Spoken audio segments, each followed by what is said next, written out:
اور پھر اس پر ڈٹ گئے. تتنزل علیہم الملائکہ، اللہ فرماتے ہیں ہم ان پر فرشتوں کا نزول کرتے ہیں. اللہ تخافوا ولا تحزنوا، تو فرشتے ان سے کہتے ہیں کہ خبردار غم بھی نہ کھانا اور خوف بھی نہ کرنا. وَأَبْشِرُوا بِالْجَنَّةِ الَّتِي كُنتُمْ تُوعَدُونَ، ہم تمہیں اس جنت کی خوشخبری دینے آئے ہیں جس کا تمہارے رب نے تمہارے ساتھ وعدہ فرمایا. ہمارے زمانے میں جو شے لوگوں کے پاس نہیں ہے وہ استقامت نہیں ہے. ذہن بھی الجھ گئے ہیں، معاملات بھی الجھ گئے، اور ہمارا ماحول بھی زیادہ تر الجھاؤ والے بن گیا ہے. ایک سیدھا سادہ آدمی اگر بیچارہ کچھ حاصل کرنا چاہے تو اسے سمجھ نہیں آتی میں نے جانا کدھر ہے. جو اہل حق ہیں وہ بھی اس قدر تقسیم کا شکار ہیں، اس قدر تقسیم کا شکار ہیں. ہر بندہ سچ کا دعویٰ کر رہا ہے، عشق کا دعویٰ کر رہا ہے، رو کے کہانی سنا رہا ہے. کتنے سارے میلے میں کان پڑی آواز سنائی نہیں دے رہی.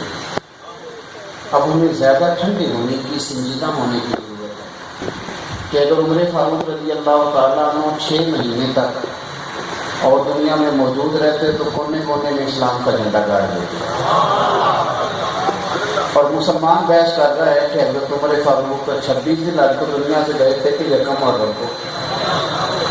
آپ دیکھیں آپ کا دشمن زخم چاٹ رہا ہے فاروق اعظم کے لیے ہوئے، اور مسلمان اس بحث میں الجھا ہوا ہے کہ وہ 26 لاکھ کو گئے تھے کہ یکم محرم کو گئے تھے. یکم محرم کو دن منانا ہے کہ 26 کو منانا ہے. باعث قوم کی وہ پختہ خیالی نہ رہی. اقبال ہوئے کہنے لگے کیا آپ یقین کریں مجھے کہیں پر شرم آنے لگ جاتی ہے کہ ہم کیا بحث کرتے ہیں، کیا بحث ہے. ٹی ویوں پہ بحث کر رہے ہیں آپ. یکم محرم کی جو 26 لاکھ تھی، باعث قوم کی وہ پختہ خیالی نہ رہی، ذوق طبعی نہ رہی، شوق مکالی نہ رہی. تیری رہ گئی ہے رسم اذاں، ہاں پر روح بلالی نہ رہی.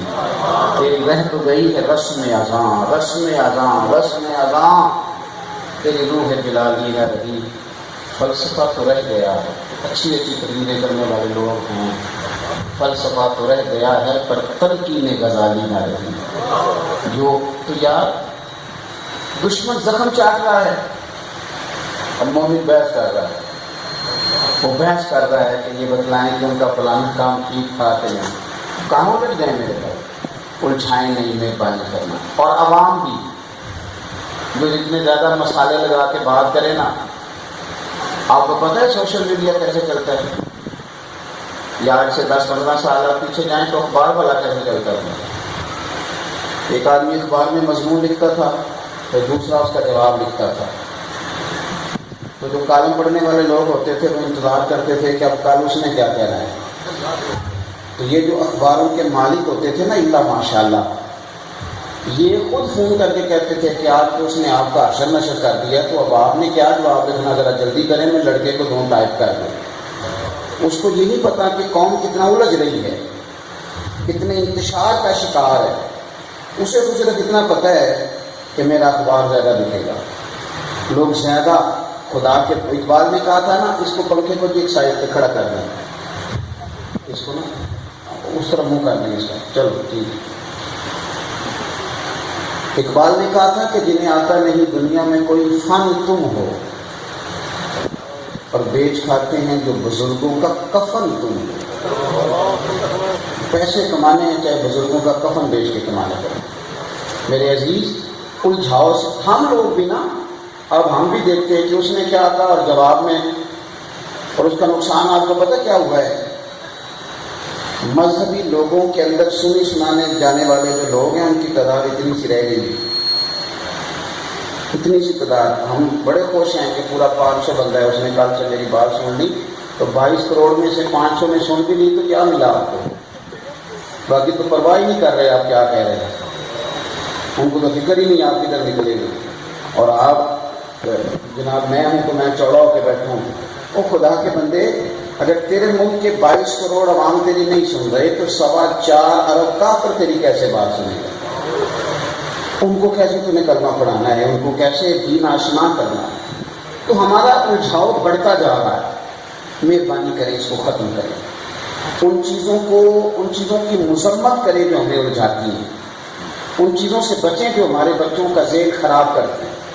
باہر آئیں ان چیزوں سے. ہم نے تو مسالہ دینا ہے، ایسا ایسا تگڑا جملہ دیں گے، تگڑا جملہ. میری فوٹو لگا کے کہہ دیتے ہیں فلانے کو کرارا جواب. اللہ جانتا ہے مجھے کرارا جواب دینا آتا ہی نہیں. میں آپ کو صحیح بتاؤں، میں تو وہ جو میرے مرید اور پیر بھائی ہیں، شاگرد ہیں، جن کو کرارا جواب دوں بھی تو شاید غصہ نہ کرے، میں نے تو ان کو کبھی نہیں دیا. ہمیں کئی لوگ کرارا دے کے چلے جاتے ہیں، لیکن ہماری فوٹو کے ساتھ لکھا ہوا ہے پیر اجمل قادری صاحب کا فلانے کو کرارا جواب. پتہ نہیں وہ کرارا کس بلا کا نام ہے، ہمیں تو پتہ ہی نہیں ہے. تو یہ آپ دشمنی کر رہے ہیں دین کے ساتھ. پہلی بات الجھاؤ پیدا نہ کریں. آپ کے پاس آ کے کوئی حضرت عمر کی بات کرے یا حضرت حسین کی بات کرے تو اسے کہیں کہ یہ تو ہستیاں اتنی اونچی ہیں کہ میں تو ان کا قد دیکھوں گا تو میری پگڑی گر جائے گی. میری کیا اوقات ہے میں ان پر بات کروں یا کوئی تبصرہ کروں؟ مجھے اس سے کیا لگے؟ یہ اونچی اونچی ہستیاں ہیں.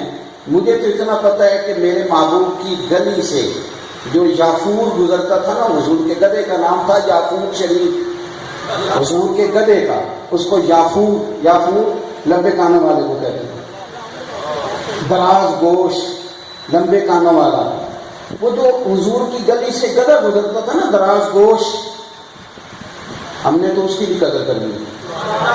تو اگر محبوب کے وہ جو اونٹنی تھی نا کسوا جس پر حضور بیٹھتے تھے، ہم نے تو اس کی بھی قدر کر لی. تو اگر ہم نے اس کی قدر کرنی ہے تو پھر بتاؤ ہم نے فاروق اعظم کی کتنی قدر کرنی ہے، ہم نے حسین ابن علی کی کتنی قدر کرنی ہے، حسن کی کتنی قدر کرنی ہے، جن حسنین کریمین کو حضور نے فرمایا یہ صرف میری بیٹی کے بیٹے نہیں، یہ تو میرے اپنے بیٹے ہیں. تو آپ بحث نہیں کریں، مہربانی فرمائیں. اب تو کچھ بندے سوال پوچھتے ہیں تو ان پہ غصہ آتا ہے کہ یار تو اپنی حیثیت ہے. مجھے ایک صاحب کہنے لگے کہ سیدہ عائشہ صدیقہ رضی اللہ تعالی عنہا کے فلانے فیصلے کے بارے میں آپ کی کیا رائے ہے؟ تو میں نے کہا کہ مجھے شرم نہیں آئی کہ میں اپنی ماں کے بارے میں بات کروں. ان کی ماں کی رائے نہیں ہوتی، مائیں جو کہہ دیں اچھے پتر سر جھکایا کرتے ہیں. آپ کیا بات کرتے ہیں؟ کدھر آپ اور یہ دعویٰ یہ ہے کہ ذرا میں مشہور ہو جاؤں. بس کریں. حضرت مولا علی فرمایا کرتے کہ اسے مبارک ہو جو زیادہ مشہور نہیں. میں آپ کو صحیح بتا رہا ہوں، میں آپ کو دیانتداری سے بتا رہا ہوں. اس شہرت کو آپ یہ بہت بڑی آزمائش ہے. زوال میں آزمائش نہیں ہوتی، آزمائش ہوتی بندے کی عروج میں. تو کیا بتائیں کہ عروج والوں کی تو نیند نہیں پوری ہوتی. عروج والے تو ڈھب سے روٹی نہیں کھا سکتے. عروج والے تو بیمار ہوں تو دوائی وقت پہ نہیں لے سکتے. تو کیا بتائیں؟ مہربانی کریں، ایک تو ادب کریں. اور دوسری بات، امام عالی مقام سے جو آج ہم نے سیکھنا ہے وہ کیا ہے؟ قرآن مجید نے اہل استقامت کی تعریف کی ہے. ہمارے معاشرے میں جو چیز آج نہیں ہے نا وہ استقامت نہیں ہے. ہم اتنے کچے کانوں کے ہیں کہ جو کہانی سناتا ہے اس کی کہانی پہ لگ جاتے ہیں، اور اس کے بعد جو اسے اچھی کہانی سنائے گا اس کہانی پہ لگیں گے. تو یاد رکھیں کہ استقامت، امام حسین رضی اللہ تعالیٰ عنہ کی حیات نور کا جو سبق ہے وہ استقامت ہے. آپ اپنی زندگی میں کہیں ٹھہریں تو صحیح کہ آپ کس کے ہیں، آپ بتائیں تو صحیح نا کہ آپ کا تعلق کیا ہے. وہ میں نہیں فلانی جگہ میں میرا بڑا رشتہ ہے، گہرا رشتہ ہے. ایک مہینہ تو ڈھب کے جا نہیں سکا، ڈٹ کے تو حاضری تو دے نہیں سکا پورا مہینہ بھی، تو مجھے ملے گا کیا؟ 15 دن تو میرے بھائی لگ جاتے ہیں پہلا سیدھا کرنے میں، اور تو کہتا ہے پورا 6 دفعہ گیا ہوں. استقامت ہی نہیں، پتہ ہی نہیں. امام حسین کی استقامت دیکھیں. ایک بات آپ کو بتاؤں، کئی دفعہ بندہ سچا ہوتا ہے پر حالات کا تقاضا کچھ اور ہوتا ہے. اب آپ گھورنے لگے ہیں پر میں آپ کو دلیل دوں گا تو آپ سمجھ جائیں گے. بندہ سچا ہوتا ہے پر اس وقت دنیا کا سچ ماننے کا پروگرام نہیں ہوتا. بندہ ٹھیک ہوتا ہے، سچ بول رہا ہوتا ہے، پر دنیا کا سچ ماننے کا بھی ارادہ. جناب زلیخا نے جو کچھ کہا حضرت یوسف کے بارے میں، انہوں نے معاذ اللہ مجھ پر دسترازی کیا، تو سچا کون تھا؟ حضرت یوسف سچے تھے. حضرت یوسف نے دلیل دی اور وہ دلیل ان کی مان لی گئی. بادشاہ کو بھی پتہ چل گیا، جتنے وہاں لوگ تھے سب کو پتہ چل گیا کہ یوسف سچے ہیں. کنفرم تھا نا. لیکن حضرت یوسف کو 12 سال لگ گئے اپنا سچ ثابت کرنے میں. حضرت یوسف کو جیل میں ڈال دیا گیا. سچے تھے, کھڑے تھے, دیانتدار تھے, سب ٹھیک تھا, لیکن 12 سال لگے. 12 سال. تو 12 گھنٹے گزارنے کو تیار نہیں, تو کیسے سچ کا ساتھ دے گا؟ تو میرے بھائی 12 دن نہیں نکال سکتا. 12 سال جیل میں انہوں نے وقت گزارا, اور تو کہتا ہے جناب میرے سے نہیں یہ سارا کچھ ہوتا, مجھے گرمی لگتی ہے. حضرت یوسف جیسا سونا بھی کوئی نہیں اور نرم و نازک بھی کوئی نہیں, جن کی بات کو اللہ فرماتے ہیں احسن القصص, ان کی تو باتیں بڑا سونا قصہ ہے.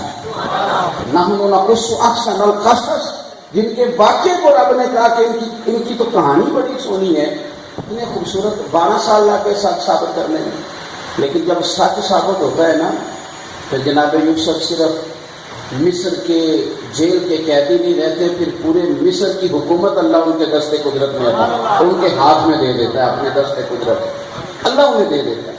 جلدی نہ کریں, استقامت دکھائیں, تھوڑا ٹھہریں, تھوڑا رکیں. راش میں آ کے جو لوگ ملتے ہیں ان کا تو بندہ سیاح بھی نہیں پوچھ سکتا.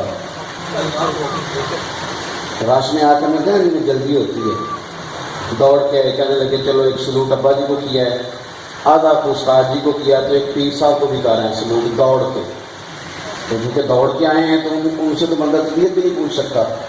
لیکن سارے چلے گئے, ایک بیٹھا رہ گیا کونے میں. تو پھر کسی نے درویش نے پوچھا کہ پتر تم کو گل نہیں کرتا؟ ایسا کہ جی میرے کو گل کوئی نہیں, میں تے کام آیا سا. انہیں کہ لیا ہوں روٹی نے بھی نہیں کھادی تو میں بھی نہیں کھادی, اور باقی تو سلام لے کے ٹور گئے تو میرے نال رہ کے لنگر کھائے گا. تو حضرت بھائی جی کے بستانی فرماتے ہیں کہ ایک دفعہ روٹی کھانے میں رب اسے فیض عطا فرما دیتا. جلدی بڑی ہے. استقامت سب سے پہلی رکاوٹ تو استقامت کے راستے میں حسب نسب ہوتا ہے. جو لوگ اونچی برادری کے ہوتے ہیں نا, اپنے آپ کو سمجھتے ہیں, ان کے اندر استقامت نہیں ہوتی, ان کا حسب نسب رکاوٹ بن جاتا ہے. آپ قرآن شریف پڑھیں, پہلے یہود سے جب کہا گیا کہ کلمہ پڑھ لو تو کہتے تھے ہم اللہ کے لاڈلے, ہم بھی کلمہ پڑھیں, ہم نیا دین اختیار کریں. قریش مکہ سے جب کہا جاتا تھا کہ تم کلمہ پڑھ لو تو ابو جہل کہتے تھے اتنا بڑا سردار ہو کے اب اپنے بھتیجے کی غلامی کرو. حسب نسب رکاوٹ بن گیا استقامت کے راستے میں. رکاوٹ یہ بن جاتا ہے. حضرت پیر سید مہر علی شاہ صاحب رحمۃ اللہ علیہ کا مناظرہ جب مرزا غلام احمد قادیانی ملعون نے کہا کہ بادشاہ مسجد میں آ گیا, میں نے مناظرہ کرنا ہے, تو پیر صاحب نے وہاں سے جب گولڈا شریف سے چلنے کا ارادہ کیا تو آپ نے وہاں کے کچھ پیروں کو کہا میرے ساتھ چلو. تو ایک پیر صاحب کہنے لگے حضرت جی ہم درویش لوگ ہیں, مناظرے تو مولوی کرتے ہیں, پیر تو نہیں نہ کرتے. تو آپ پیروں کا کیا کام مناظرہ کرنا؟ آپ فرمانے لگے وہ نبی پاک علیہ السلام کے دین کو للکار رہا ہے, اور اگر تو چپ کر کے بیٹھا رہے تو میں تجھے پیر نہیں کہوں گا, بے غیرت کہوں گا. یہ تو کیا بات کر رہا ہے؟ ایک بندہ دین کو للکارے اور تو کہ میں پیر ہوتا ہوں, میں نے جواب نہیں دینا, یہ کیا مانا ہوا؟ حسب نسب رکاوٹ بنتا ہے وہ بہت بڑی, اور لوگ حق کے راستے پر نہیں چل پاتے. یاد رکھنا امام حسین سے بڑا حسب نسب کسی کا بھی نہیں. اب نبی پاک علیہ السلام نے فرمایا سارے حسب نسب قیامت میں ختم ہو جائیں گے, میرا حسب نسب قیامت میں بھی قائم رہے گا. اتنا بڑا حسب نسب تھا, اتنا بڑا, تو بڑا مشکل. آپ ایک بات کو سمجھنا ذرا, میں جو بات کہنے لگا اللہ کرے آپ کی سمجھ میں آئے. وہ کہتے ہیں اتنا بڑا آدمی ہو کے تو آپ نیچے اتر کے اس بندے کے ساتھ آپ بات کریں گے, اتنا بڑا اسٹیٹس ہے یہاں. تو امام حسین نے فرمایا نہیں, دین کے مقابلے میں جتنا مرضی کمزور بندہ بھی آ کے اگر دین کی مخالفت کرے گا تو حسین حسب نسب نہیں دیکھے گا, محمد عربی کا دین دیکھے گا.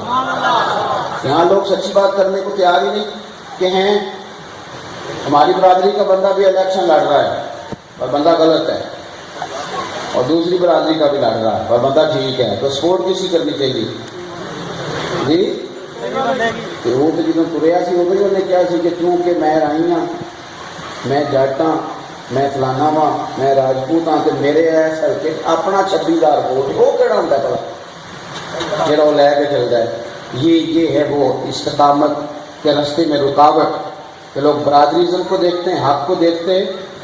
دوسری رکاوٹ پتہ کیا بنتی ہے حق کے راستے میں؟ ایک تو یہ حسب نسب رکاوٹ, ایک دوسری رکاوٹ یہ بن جاتی ہے حق کے راستے میں کہ انسان کا وطن اس کا گھر، اس کا مکان، یہ نبیوں نے چھوڑا، رسولوں نے چھوڑا، صحابہ نے چھوڑا۔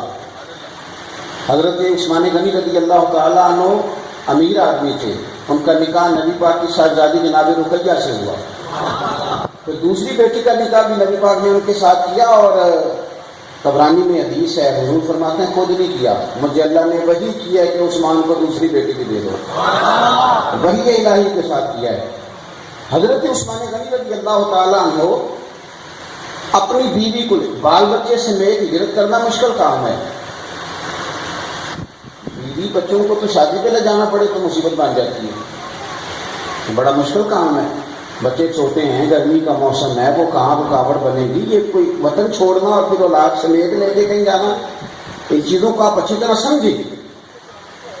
حضرت رقیہ اور جناب عثمان غنی رضی اللہ تعالیٰ عنہ دونوں نے ہجرت کی حبشہ کی جانب، تو نبی پاک صلی اللہ علیہ وسلم نا ہر حبشہ سے ہر آنے جانے والے آدمی سے پوچھتے ہیں کہ میری رقیہ کا کوئی خیر خیریت بتاؤ، عثمان غنی کی کوئی خیر خیریت بتاؤ۔ امام سیوطی رحمۃ اللہ نے لکھا ہے تاریخ الخلفاء میں، آپ فرماتے ہیں کچھ دنوں کے بعد ایک عورت نے آ کے بتایا کہ حضور میں نے دیکھا ہے بڑے خوش و خرم ہے دونوں، بڑے ٹھیک ٹھاک ہے، تو حضور نے ایک بات بیان کی وہاں، اللہ کے رسول علیہ السلام فرمانے لگے حضرت لوط علیہ السلام نے اپنی بیوی کے ساتھ اللہ کے راستے میں ہجرت کی تھی، فرمایا اس کے بعد اگر اللہ نے یہ سعادت عطا کی ہے تو میرے عثمان اور میری رقیہ کو عطا فرمائیے۔ وطن چھوڑنا، یہ کرائے کے مکان میں لوگ رہتے ہیں تو عورتیں جب مکان چھوڑتی ہیں تو روتی ہیں، لیکن حق کے راستے پر امام حسین کے سامنے وطن بھی رکاوٹ ہے، اور وطن بھی کون سا تھا، جنہوں ویک کے ٹھاردیاں اکھیاں ہیں، جنہوں ویک کے ٹھاردا سینہ ہے، ربا تیری ساری خدائی چیک کی تو شہر مدینہ ہے۔ اور کسی شاعر نے کہا تھا، سادہ سا بندہ تھا، اس نے کہا تھا رب جانے سونے محبوبہ تیرے شہر دیاں بھی کی لذتاں نے، اے رب ہی جانے سونے محبوبہ تیرے شہر دیاں کی لذتاں نے، ایک رون جنہاں نے ویکھیا نہیں، ایک رون دوبارہ جامن لے، اللہ جانے کیا لذت ہے اس شہر نور کی بھی۔ لیکن حضرت امام حسین کے راستے میں وطن رکاوٹ آئے ہو، لوگ بلیک میل ہو جاتے ہیں، لیکن وہ نکلے، وطن چھوڑا۔ پھر ہمارا مزاج ہے کہ جدھر ساری دنیا جا رہی ہو ہم نے بھی ادھر جانا ہے، یہ نہیں دیکھنا کہ سچ کدھر ہے۔ اس وقت سارے کیا کہہ رہے ہیں میں نے بھی وہی کہنا ہے، جو حقیقت ہے اس کی طرف توجہ نہیں کرنی۔ اکثریت اس وقت چلی گئی تھی، انہوں نے کہا تھا کہ یزید کی مخالفت کرنا ایک مشکل کام ہے۔ آج بھی لوگ ہمیں کہتے ہیں، یہ الیکشن آیا نا تو ہماری بہت ساری مذہبی جماعتوں نے بھی ایسے لوگوں کو ٹکٹ دے دیے جن کو ٹکٹ نہیں دینے چاہیے۔ ہم حق نہیں نہ دیکھتے، ہم تو یہ دیکھتے ہیں کہ بندہ کون ٹھیک ہے۔ بڑی بڑی جماعتیں جو کئی سالوں سے بھی ہیں، پتہ نہیں کتنے زمانے ہو گئے الیکشن لڑتے، انہوں نے بھی غلط لوگوں کو ٹکٹ بانٹ دیے۔ مجھے ایک صاحب نے کہا ووٹ کس کو دینا ہے، تو میں نے کہا میں تو ووٹ کاسٹ نہیں کرتا، جب تو بندہ مرضی کو ملے گا تو دیں گے۔ اب جمہوری ملک ہے نا، اس طرح کی سوچ کو لوگ کہتے ہیں یہ صوفیانہ سوچ ہے، یہ خشک بندہ ہے، ووٹ ہی نہیں دینا۔ مجھے کہنے لگے قوم کی امانت ہے تو دینا تو چاہیے، تو میں نے کہا امانت بے ایمان کو تو نہ دے دینی چاہیے، امانت ہے تو کسی امانت دار کو دیں، ایسے تھوڑا بے ایمان کو دے دیں، جو سامنے ہے اس کو دے دیں، اس کے ہر برے کام میں اس کے شریک ہو جائیں۔ سارا زمانہ اور طرف تھا، لوگ کہہ رہے تھے یزید حکمران بن گیا تو بات مانو، پر امام حسین نے کہا نہیں، حق والے یہ نہیں دیکھتے کہ بندہ بن گیا کہ ابھی نہیں بنا، وہ تو یہ دیکھتے ہیں کہ حق کس طرف ہے۔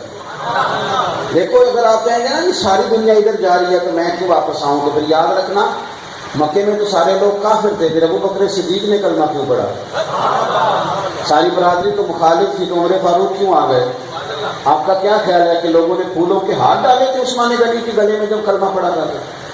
کیا مولا علی شیر خدا کو لوگوں نے پھولوں کی پتیاں پھینکی تھی؟ تو سارا علاقہ آج یورپ میں رہنے والے کہہ دیتے ہیں مسلمان کے نیکی کرنا بڑا مشکل ہے، کہ دائیں بائیں کفر ہے۔ تو مجھے بتاؤ مولا علی کے دائیں بائیں سارا اسلام تھا، حضرت بلال کے آگے پیچھے سارے مسلمان رہتے تھے، انہوں نے حق پر استقامت کی تو دائیں بائیں دیکھ کے نہیں کی۔ جو دائیں بائیں دیکھیں وہ کچے رہ جاتے ہیں، اور جو دائیں بائیں نہ دیکھیں صرف سیدھا گنبد خضرا کی طرف دیکھیں، لوگ پکے رہ جاتے ہیں۔ ہم تو دائیں بائیں دیکھ کے چلتے ہیں، فلانا چلتا ہے تو ٹھیک ہے، نہیں چلتا تو نہ چلے، یہ کیا بات ہے؟ حضرت امام حسین جب جا رہے تھے کربلا کی جانب تو فرزق ایک شاعر گزرا ہے، بڑا محب اہل بیت تھا، بڑا بہترین قصیدہ لکھتا تھا. قصیدہ لکھنے والے لوگ بڑے پیسے کماتے ہیں، پتہ ہے آپ کو کہ نہیں؟ ان سارے زمانے کے پڑھنے والے بڑے کمانے میں تو لکھنے والے اندر کی دسی ہے نا جی. ہاں ہمارے یہاں تو موج بن جاتی ہے کہ موسم آئے صحیح، ہمیں کیا لگے کہ امام حسین کیا کہہ رہے ہیں. ہمیں اتنا پتہ ہے کہ محرم آ گئے تو محفلیں شروع، ربیع الاول آ گئی تھے محفلیں شروع. ہمیں نہیں پتا مبادیات دین کا جو، ہمیں کیا لگے اس سے. ہمیں تو اتنا پتا ہے کہ وہ میں نے حضور کے نام کی محفل سے جانی ہے. بھائی اس میں آپ کو تھوڑا سا اگر سرکار سے محبت ہے تو حضور کی تعلیمات کی طرف بھی آپ کی توجہ ہونی چاہیے. تو فرزق بڑا محب اہل بیت تھا، بڑا اعلیٰ قصیدہ لکھتا تھا. وہ امام زین العابدین رضی اللہ تعالیٰ عنہ طواف کے لیے آئے تو عبد الملک بن مروان بھی طواف کے لیے آیا. اب وہ حکمران تھا، امام زین العابدین وہ پہلے طواف کر رہا تھا بیت اللہ شریف کا. تو امام زین العابدین داخل ہوئے تو لوگوں نے نا فرزق کبھی کبھی وہ بھی بلاتا تھا کہ چلو شاید میرے لیے بھی کوئی قصیدہ کہہ دے. بادشاہوں کو بھی تو بڑا شوق ہوتا ہے نا، آپ کو پتہ ہے ہمارے ملک میں جو اچھی قصیدہ خوانی کرے اسے اچھی وزارت ملتی ہے. تو یہ شروع سے چلا آ رہا ہے. تو اس نے کہا شاید یہ شاعر میرے بارے میں بھی کوئی بات، یہ بھی ساتھ تھا. امام زین العابدین آئے تو لوگوں نے رستہ چھوڑ دیا. عبد الملک بن مروان کو بڑا غصہ آیا، کہنے لگا یہ زین العابدین کے لیے رستہ چھوڑتے، میرے لیے کیوں نہیں چھوڑتے؟ میں بادشاہ ہوں، یہ پیچھے پیچھے ہٹ رہے ہیں. تو فرزق مسکرایا اور مسکرا کے کہنے لگا بادشاہ ان کو جو منع کر لے گا تو حجر اسود کا کیا کرے گا؟ کیا مطلب؟ آپ فرمانے لگے جدھر جدھر زین العابدین گھومتے ہیں حجر اسود بھی ادھر ہی ادھر گھومتا چلا جاتا. بندوں کا تو کچھ کر لے گا تو ان کا کیا کرے گا جن کا خانہ کعبہ بھی ادب کرتا ہے؟ تو ان کا کیا کرے گا؟ تو اس نے کہا کہ تو بڑا ان کا محب ہے. تو فرزق نے وہاں کھڑے کھڑے 100 شعر سنایا امام زین العابدین کی شان میں. اب تو پھول ملتے ہیں نا، اس کو قید ملی تھی، اب تو نوٹ لگتے ہیں، اس کو ہاتھ کڑی لگی. امام زین العابدین کا قصیدہ پڑھا، ہاتھ کڑی لگی، جیل میں ڈال دیا. تو امام زین العابدین رضی اللہ تعالیٰ عنہ نے 200 دینار بھیجا جیل میں. تو جیل چلا گیا تو تیرے بچوں کا کیا بنے گا؟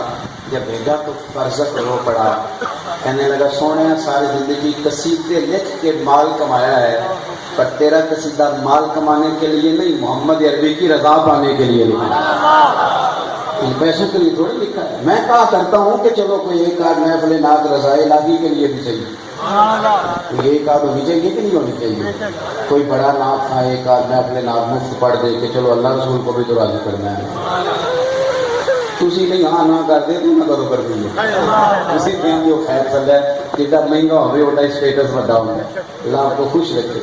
میرے عزیز امام حسین جا رہے تھے، فرزق سامنے سے آ رہا تھا. تو امام زین العابدین امام حسین رضی اللہ تعالیٰ عنہ کو مل گیا رستے میں، کوفے سے وہ آ رہا تھا. تو امام حسین فرمانے لگے فرزق حالات کس طرح کے؟ کہنے لگا حضور میں نے بڑے بڑے لشکر دیکھے ہیں، پر اتنا بڑا لشکر آپ کے خلاف تیار ہو رہا ہے نا، اتنا بڑا لشکر میں نے کبھی نہیں دیکھا. تو امام حسین فرمانے لگے تیرا تجزیہ کیا ہے؟ تو فرزق کہنے لگا آپ نے اس بندے سے سوال پوچھا ہے جو باخبر آدمی ہے، بے خبر نہیں. میں باخبر ہوں کوفے کے حالات سے. تیرا تجزیہ کیا ہے؟ کہنے لگا حضور میرا تجزیہ یہ ہے، سننا ذرا تجزیہ. فرزق کہنے لگا حضور میرا تجزیہ یہ ہے کہ لوگوں کے دل آپ کے ساتھ ہیں لیکن تلواریں یزید کے ساتھ ہیں. اللہ کرے آپ کو سمجھ آئے میری بات. کہنے لگا حضور دل لوگوں کے آپ کے ساتھ ہیں پر تلواریں یزید کے ساتھ ہیں، تلواریں ادھر ہیں. امام حسین رضی اللہ تعالیٰ عنہ نے جب یہ بات سنی تو کہنے لگے اللہ تیرا شکر ہے، اللہ تیرا شکر ہے کہ لوگ اپنے دل سے سمجھتے ہیں کہ حسین ابن علی ہاتھ پہ ہیں. تو فرمانے لگے تو تلواروں کو چھوڑ، تلواریں مڑ بھی جایا کرتی ہیں، ٹیڑھی بھی ہو جایا کرتی ہیں. تلواریں کبھی کسی پر اٹھتی ہیں تو پھر اس کے مخالف پر بھی اٹھ جاتی ہیں. تو دعا کر رب کریم امت کے دلوں کو سیدھا رکھے. حضور آپ واپس جائیے. فرمایا نہیں اب تو وعدہ کر لیا ہے، اب تو ادھر ہی جانا ہے. امام حسین نے نا اپنی زندگی میں استقامت دکھائی. چوتھی بات سنیے، بچے آدمی کو بڑا بلیک میل کر دیتے ہیں. بچے بلیک میل کرتے ہیں، ہاں آج بھی کرتے ہیں، بڑا کچھ ان کی خاطر کرنا پڑتا ہے، بڑے بڑے دلیر لوگ ہم، اور خود رسول کریم علیہ السلام نے فرمایا کہ اولاد آدمی کو کمزور کر دیتی ہے، اور پھر بچے ہوں بندے کے بے آب و گیا صحرا کے اندر، اور بیٹیوں کا ساتھ ہو، اور جو دشمن ہے وہ صرف دشمن نہ ہو، کمینہ بھی ہو۔ کچھ دشمن ہوتے ہیں تو وہ دشمنی بھی کسی طور طریقے سے کرتے ہیں، پر کچھ دشمن ہوتے ہیں ساتھ کمینے بھی ہو، دشمن بھی ہو اور کمینہ بھی ہو۔ یہ کمینہ کوئی، یہ درویشوں کا لفظ ہے اس لیے کہہ رہا ہوں، درویش کمینہ استعمال کرتے ہیں، نویں نویں نہ یار بنائیے چلو شکر ہے تو ہم دلیل کا لبینہ، یعنی درویش اس لفظ کو، یہ درویشوں کا جملہ ہے کہ وہ کچھ لوگوں کو کمینہ کہتے ہیں، تو اے نویں نویں یار بنانے والے نبی آخیا میاں صاحب نے، ہاں اس کو کمینہ کہہ دیا، تو جو امام حسین کے مقابلے میں آئے کوئی چھوٹا کمینہ ہے، وہ تو بہت بڑا کمینہ ہے۔ تو حضرت سیدنا امام حسین کو پتا تھا میری بیٹیاں بھی ہیں، میرے بچے بھی ہیں، بڑا کچھ ہے، اور پھر ایک رات بچے، اب تو خیر بچہ گاڑی مانگ لے تو رات نہ ملے، وہ ساری رات سونے نہیں دیتا کہ میری گاڑی آئے گی تو سونا پڑتا، سونے دوں گا ورنہ نہیں سونے دوں گا، اور بچہ اگر بھوکا ہو، آپ دل پہ ہاتھ رکھ کے ان کو تقریریں نہ سمجھا کریں، ان حقائق کو غور کریں، بچہ بھوکا بھی ہے اور بچہ پیاسا بھی ہے، بڑا کچھ نہیں ہو جاتا۔ لوگوں نے بڑے بڑے وزراء کے بچے اغوا کر کے ملکوں سے بڑے بڑے مفاد نہیں حاصل کیے، لوگوں نے بڑے بڑے قیدی چھوڑے، بڑا کچھ ہوا، لیکن امام حسین کو پتا تھا میری بچیاں قیدی بن رہی ہیں، تو بچوں کو باندھنا اور ان کو پانی نہ دینا یہ امام حسین کو بلیک میل کرنا تھا۔ تو جب عمر بن سعد آگے کہنے لگا نا حسین اپنا نہیں تو بچوں کا ہی سوچ، تو کیا جملہ ہے، کیا شان ہے، امام حسین فرمانے لگے بچے میرے رب نے دیے ہیں اور میرا رب بھی ان کی حفاظت بھی فرمائے۔ کوئی کیے کھدے پنجابی جنگا کی فصل ایک کچی لے جائے پاویں پکی لے جائے، کوئی چیز بھی امام علی مقام کو بلیک میل ہے۔ اب ہمارے یہاں نا کسی بندے سے پوچھے نا کئی میری طرح کے جناب کیا حال ہے، وہ کہنا ہے پر دکھا نہیں بڈا کرتا ہے، جعلی دکھ ہیں بہت سارے لوگوں کو، ناراض ہو گئے آپ لوگ، جعلی دکھ، میرا کام نہیں چلتا ہوں بڑا دکھی ہوں، حضرت بلال کا چلتا تھا، حضرت علی کی، سبحان اللہ، یہ دکھ ہے جی ہمارا، یہ کس طرح کا دکھ ہے؟ آپ کاروبار چلنا تو کمال ہے، نہیں چلتا تو اچھی بات ہے۔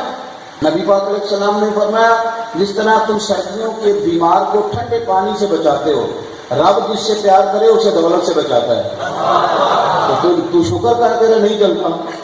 لیکن یہ بھی دکھ ہے، عجیب و غریب قسم کے دکھ ہے۔ میری بیٹی، میں نے جمعے میں کہا تھا پچھلے جمعے میں کہ بعض لوگوں کو دکھ ہے کہ میری بیٹی میکے میں کام بڑا کرتی، تو حضرت فاطمہ نہیں کرتی تھی اپنے گھر میں کام، تو نبی پاک نے کبھی یہ دکھ بیان کیا ہے؟ یہاں ابا رو رہا ہے گھر آ کے بیٹے کے گلے لگے لا کے، تو میں گیا تھا گرمی ہوئی میری بیٹی چولہے کے آگے کھڑی تو نہیں تھی شادی کر دی اس کی۔ آپ عجیب یہ جعلی دکھ لوگوں نے بنا لیے جن کا کوئی مقصود نہیں، اور ڈپریشن بڑی ہے جی، مجھے ٹینشن بڑی ہے۔ دیکھو یہاں کسی بندے کی کٹی ہوئی انگلی پھینک دی جائے نا، پھر غور کریں میں کیا کہنے لگا ہوں، انگلی انسانی جسم سے کاٹ کے یہاں پھینک دوں تو لوگ دوڑ جائیں گے ڈر کے مارے، تو بندے کی انگلی کٹی پڑی چیخے مارے گے۔ امام حسین کا سر وجود سے الگ کر دیا گیا۔ ہمارا جو پیمپر ہے اس نے اصول بنایا ہے میڈیا میں، اگر کسی جگہ آپ کو کوئی ایسی ڈیڈ باڈی ملے جس کا سر الگ ہو تو آپ نے وہ دکھانا نہیں، پتہ ہے آپ کو، اس کے آگے دائرہ لگا دیتے ہیں، اگر کبھی لاش دکھائیں بھی تو لاش زیادہ کٹ جائے تو وہ ساری دکھانے کی میڈیا کو اجازت کیوں؟ خوف پھیلتا ہے۔ بات کو سمجھو، یہاں تو لوگوں نے امام شہادت کو مذاق بنا دیا ہے، وہ ذائقے تک پہنچتے ہی نہیں۔ امام علی مقام امام حسین اور حضرت مولا علی شیر خدا کی شان یہ ہے کہ اعلیٰ حضرت